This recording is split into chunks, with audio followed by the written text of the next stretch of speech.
The Minister of Information, Alhaji Lai Mohammed, has appealed to the presidential candidate of the Labour Party, Peter Obi, to tone down his comments for the sake of national unity.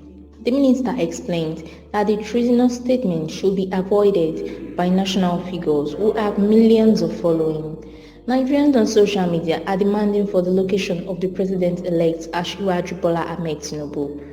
The concerned citizens are lamenting that the country cannot cope with another sick president after the 8 years of Buhari.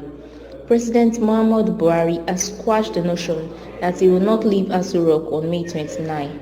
The resident told friends and family that he is tired of the politics of Aso Rock and will be very happy to go back to his peaceful scenery of his Daura farm. The crisis surrounding the PDP is getting more interesting by the day. The country's major opposition party is experiencing one of its biggest challenges since its creation in 1998.